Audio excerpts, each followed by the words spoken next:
Welcome to Passive Aggressive Income. This program may contain strong language. The content may not be suitable for audiences under the age of 17. We understand many of our listeners may not agree with all of our personal viewpoints. We in no way, shape, or form mean to be offensive to anyone. Our show notes will provide all of our source material included for each episode. Now let's get passive aggressive. Hello and welcome back to Passive Aggressive Income. We are your hosts, Lexi and Mims.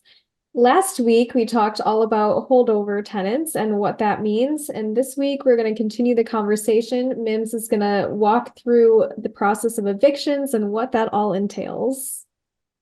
Yeah, so like Lexi said, I'm going to be talking about evictions today. I am going to issue a disclaimer. I know that we have it in our intro, but I'm going to reiterate it in our episodes as well. We are not legal advisors. Anything said on this podcast are suggestions based off of our own experience. If you have any questions about this topic, please contact a legal advisor or look up your state's legislation because we are not attorneys. So last week we talked about holdover tenants. Now we're going to talk about what happens after when it comes to the eviction process. And I want you guys to buckle up because this is going to be an informative and wild ride. I'm ready. This is like very scary to me when I hear the word eviction. Yeah. I'm like, oh God, this is not good. So I'm very interested to hear your perspective and some things on like how to handle the process if it ever comes up. Yes. So you gave a tenant a 5-day legal notice because of lease violations or past due rent, or you have a holdover tenant that refuses to leave. It is time to move forward with the eviction process. Before you go ahead and file, always reach out to the tenant one last time. I have had times where right under the wire, on the last day of the 5-day legal notice, a tenant paid their entire balance off or ended up moving out. So it's always a good practice to reach out for one last time, even though it may not pan out the way that you want it to, because people may surprise you. Yeah, I think that's good. Just like give them one more chance. Yeah. What I like to clearly state is that this is not a step we wish to take because of three reasons. Having an eviction on your record is permanent, no matter what. You can never get that off. Having an eviction on your record will be looked at by future landlords when they apply for other units. So that is something that we as landlords always stay, clear from. We just don't want to mess with people that have had evictions because it takes a lot for a landlord to take somebody to court for X, Y, and Z. So we take evictions very seriously. And honestly, I don't even bother when people apply and they have evictions on their application because I don't mess with it. Yeah. Having an eviction on your record due to owing money and getting a monetary judgment against them will negatively impact their credit score. So that is the third reason on why I tell them, hey, I really want to prevent this from happening. It's permanent on your record. Other landlords are going to look at this and it's going to affect your credit score as well. So, any loans that you're going to be looking at after this, it's just not good in any way. If they still refuse to abide by the 5-day legal notice or the 28-day notice, then it's time to start the eviction process. So, step one is filing with your local circuit court e-filing system by gathering all of the paperwork and uploading it. Step two is uploading the appropriate forms. You need their lease agreement, their notice, their lease violations, or account ledger showing that you have missed January, February, March, April, and then the current amount due. The attachment to summons and complaint, the actual summons and complaint, and the declaration of non-military service. So having that non-military service just declares that they haven't been on active duty, which makes them not entirely responsible for the unpaid rent. So that's why a lot of the counties do have that because if you're on active duty, it's hard for you to pay for a place that you're not even staying at. Yeah, that makes sense. Again, each state and county is different when it comes to what is required to be uploaded, so make sure you check on that yourself. Step three is inputting your information as a landlord and the tenant's information along with a payment, which is about 115 here in Wisconsin. Again, this fluctuates per county and it may fluctuate per state as well. Step four, after everything is filed and accepted, the court will assign a trial date for your case to begin. And then we can talk about the trial process. Hopefully, without any scheduling mishaps, the trial should be scheduled out within 1 to 2 weeks. It all depends on the court's availability. So when people think, oh, I'm going to take you through the eviction process, they think they're going to be able to get the tenant out, within a few days. And that's actually not correct. It's a, 2 week process, if that. I know COVID was really hard for evictions because there were so many happening at that time. So the court system was bogged down, and that made it where it's not 2 weeks, it's a month for these people to get removed from the property.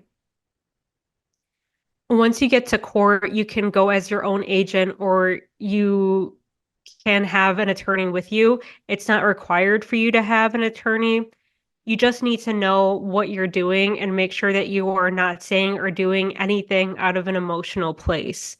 That's not the place to be upset about what they've done to the unit or their back sass or anything like that. This is just business. So if you're not able to go there and put your emotions aside, then you probably need some sort of representation. Yeah, I think that's a really, really important point because, yeah, it is your investment and you might feel very strongly about it. And as you should, I mean, Yeah, it's hard when, someone's taking advantage of you or it's just a bad situation all around on both ends. But yeah, yeah, I think it's really important to mention, like, if you don't think you can handle like not getting emotional in a place like court, then yeah. it's, yeah, definitely best to have someone else represent you.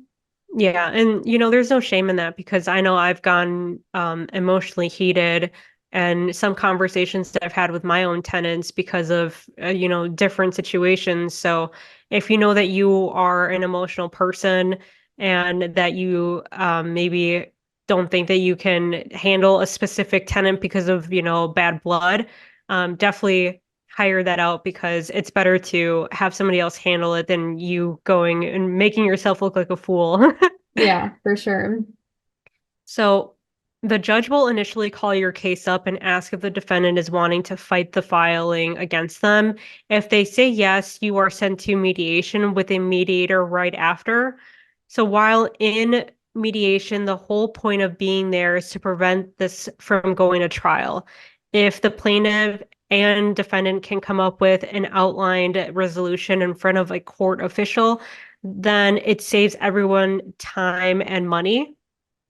I would say 6 out of 10 times a resolution can be created by both parties in which the tenant agrees to vacate at a certain date and put on some sort of payment plan for the money owed from rent or lease violations. If there isn't a compromise met during this mediation session, your case is then pushed forward and a trial date will be set. Again, this may be a week or two to get on the docket, just is based on the court's time.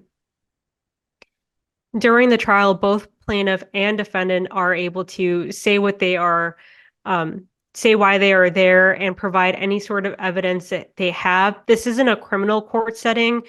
So it doesn't have the same rules as what it would be if you were going there for like a criminal complaint. It's not as strict, from what I've witnessed. And if the judge can see that the plaintiff has substantial evidence on their side, this is why it is important to document everything the judge will need in order to make that official eviction, and can also order the tenant to pay a monetary judgment. So that's why we've mentioned before we need receipts, timelines, everything, Mhm. pictures, because it all works in your favor if you're telling the truth. Yeah, yeah, email correspondence, all the things. Yeah. All right, so this is the most unpleasant part of the eviction process. It's called the writ of restitution. So once the judge gives the green light for the eviction of the tenant from the premises, the court will upload a writ of restitution through the e-filing. What a writ of restitution is the official form you provide to the sheriff's department for them to have the legal right to serve them with those little pink slips you've probably seen on people's doors saying like you have 3 days to get out. That's what that is. The sheriff's department can only accept it if it is signed by the judge. And once it is signed, you take that to the department in the county that the property is located in. It's not the county that you're living in. If you are living in Milwaukee, or I'm sorry, if the property is in Milwaukee, then you take it to that county. So it's always in the county where the property is located. They note on their schedules 3 days out from the day that it's brought into them. And on the third day, the sheriff goes to the property and forcibly removes a person from the unit as now they are official trespassers. So basically, they give them an additional grace period for them to pack up their stuff and move out. A lot of people don't tend to listen to that. I don't know why people think that it's not an actual thing that the court system does, but I've seen a lot of people, you know, stay and or try to stay and come um, eviction day where the sheriff is there, they still are trying to fight it. So, Oh, that's so hard. yeah. It is important that you always let the sheriff department know if the tenant may be dangerous in any way. Make sure to tell them if there is a big dog or dogs in the unit, or if you know that they're under the influence, or if you are aware that there are any firearms in the unit, or maybe they have been threatening you and you take threats very seriously. What they've been saying is like out of line. So then you have to tell them, hey, they've been saying that they are going to do X, Y, and Z to me. Just make sure that you are aware of that and tell the unit that is going with you that they are, threatening this sort of violence. It's important to prepare the sheriff's department with this type of information because then they don't have to go themselves or by themselves and they are mentally prepared. They can bring multiple backups and have extra precautions like vests or surrounding the property fully. As I mentioned in the previous episode, evictions are serious and people get violent when they lose their home. Speaking from personal experience, the sheriff's department has had to chase through the property in pursuit of trespassing tenants. One Wow. time, the tenants sent their dog after an officer, and a lot of threats have been made that can really mess you up psychologically. So, just making sure that you are fully telling them what they're walking into, Mhm. so that everybody gets out safe and unharmed. Yeah. Yeah, it's definitely like as with all of the information that you have on like not only what the tenant has been like while you've been staying there, but especially during this process, because like Mim said, it's they're losing their home and that's a very emotional thing for to happen to somebody. So mentally prepare yourself and anyone who has to deal with the tenant. Exactly. So let's talk about move out and collections. After the sheriff's department has given you the all clear, it is important to get to the unit as soon as possible to do any type of damage control.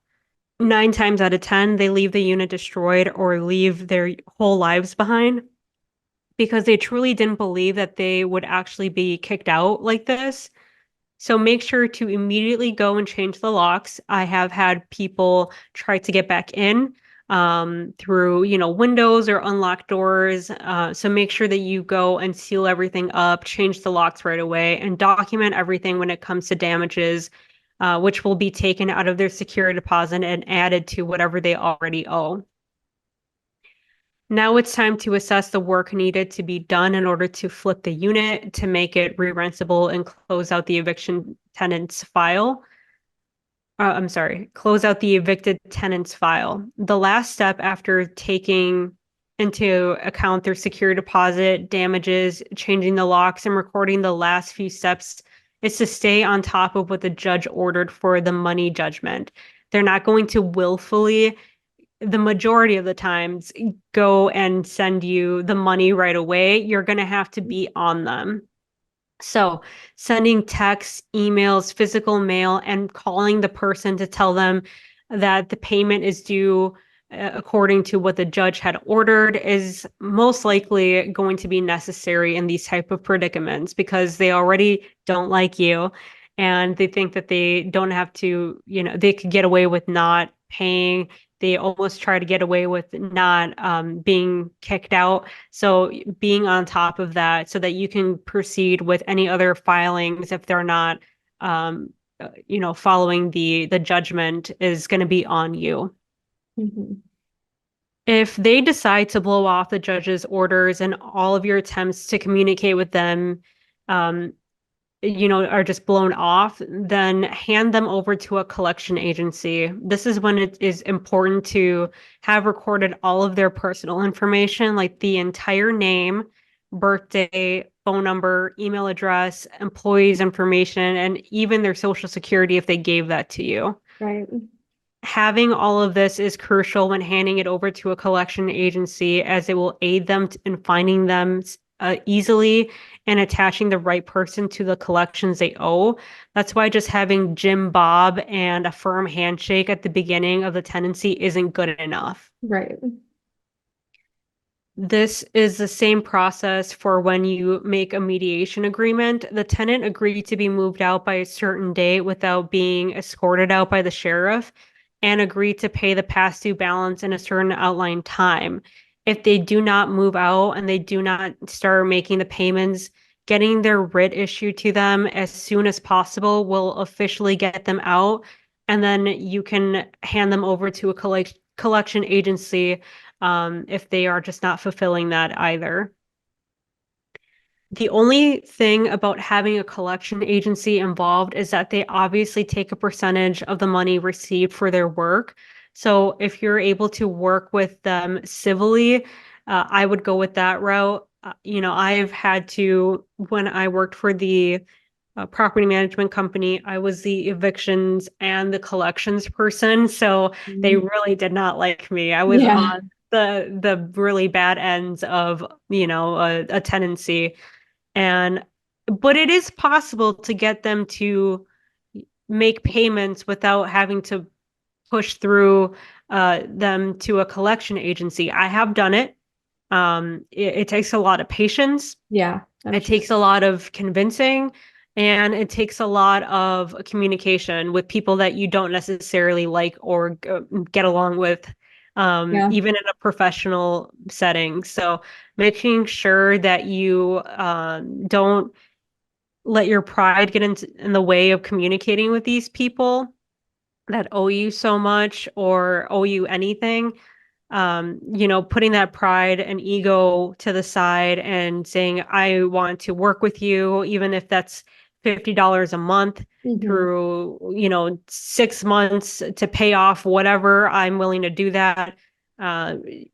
It's better than handing that over and having basically half of that, what was already owed to you, come to you because somebody else is doing the work.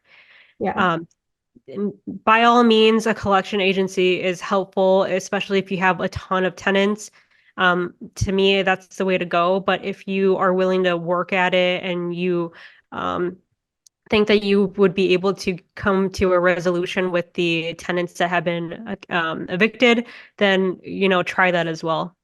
Yeah, and I think that really speaks to like your people skills, Mims, to be able to like have a relationship with people who have like lost everything and are going through like the worst time in their life, and yet you can still make it happen in a civil manner and like receive payment. And I think that is something that like as a landlord, you need to be prepared for just in case. Like, I've said it, I think even in the last episode is like we talk all the time on this podcast about the good things that come with real estate investing and all of the benefits and how it's changed our lives in such a Hmm. positive way.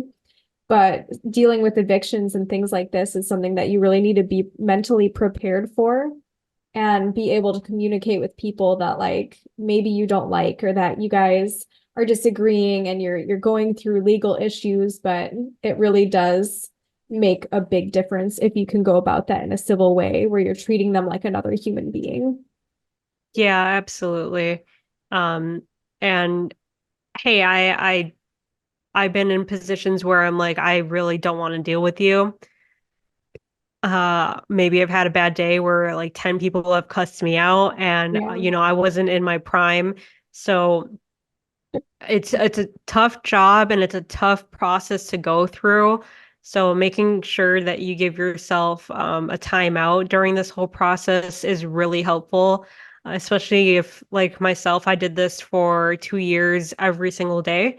It really wears you down, with how many people cuss you out or plead with you or, threaten you and all this stuff. So you got to have thick skin when it comes to this and make sure that you don't let any of this get to you personally.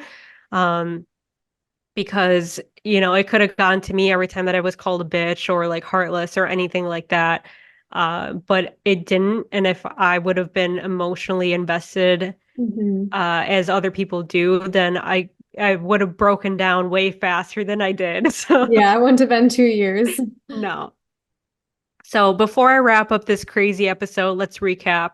After a holdover tenant or a tenant that has been served a 5-day legal notice has ignored the notices and failed to remedy the notice or vacate the property, it is time to file the eviction. Make sure you check to see all the paperwork that the specific county your property is in before filing, because one wrong thing or one missing document and the filing gets rejected and you have to do it all over again. If you are going to represent yourself in court, make sure you take the emotion out of it. Yes, you may be pissed about the situation, but this is not the time to let your emotions get the better of you.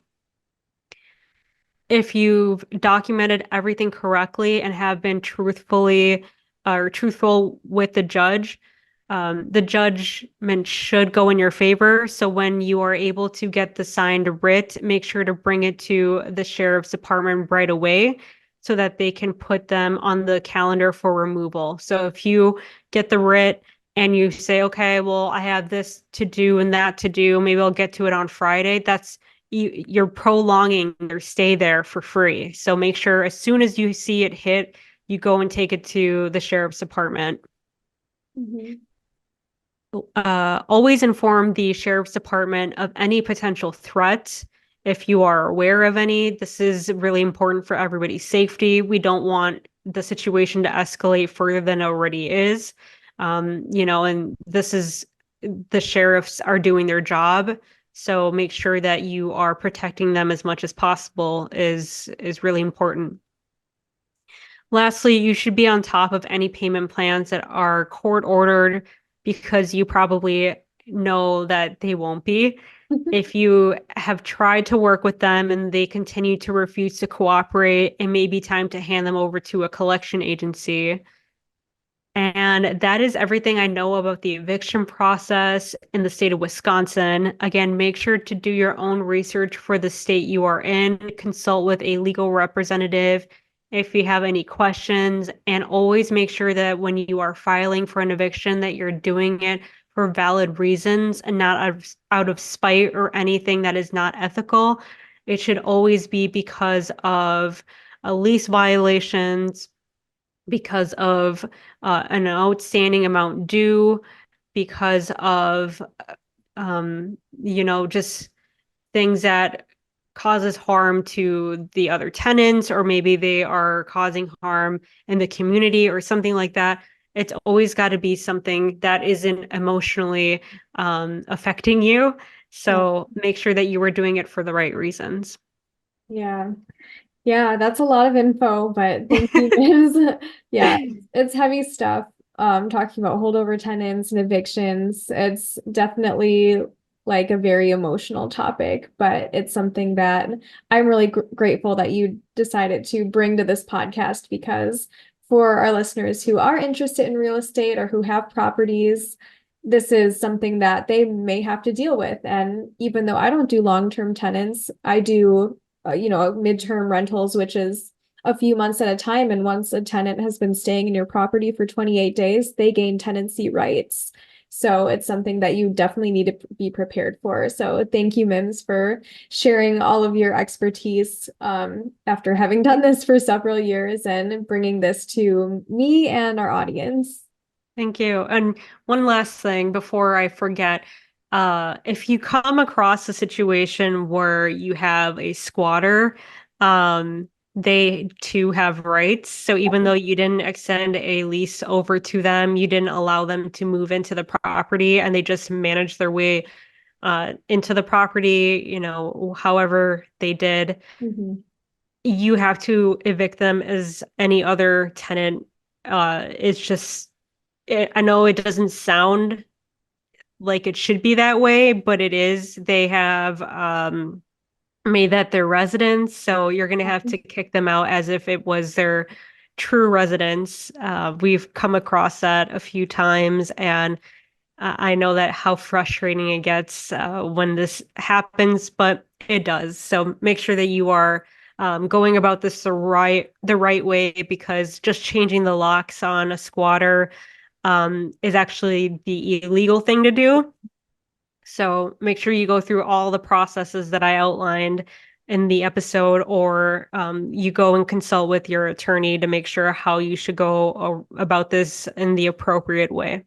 Yeah, yeah, very good point to mention. And that's why you should be, checking up on your property if it's empty Yes, too. yes, exactly. All right. Well, thank you so much for listening to this episode. Next week, we're going to have an awesome interview. So make sure to stay tuned for that. Make sure to subscribe to our YouTube channel, follow us on Spotify and on Instagram and Facebook to check out our posts and stay tuned. All right. Thank you guys for listening. We'll see you next week. Yep. Bye. Bye. Passive Aggressive Income was written, recorded, edited, and produced by co-hosts and creators Mims and Lexi. We truly want to thank our listeners, collaborators, friends, and family that continuously support us for all the love we receive. If you enjoy our show, please give us a glowing rating and review on Apple Podcasts and Spotify. Also, follow us on Facebook and Instagram to see what we are up to. For any inquiries, please email passiveaggressiveincome2023@gmail.com. Episodes of Passive Aggressive Income are available wherever you listen to podcasts, so make sure to subscribe and like us on your favorite streaming platform.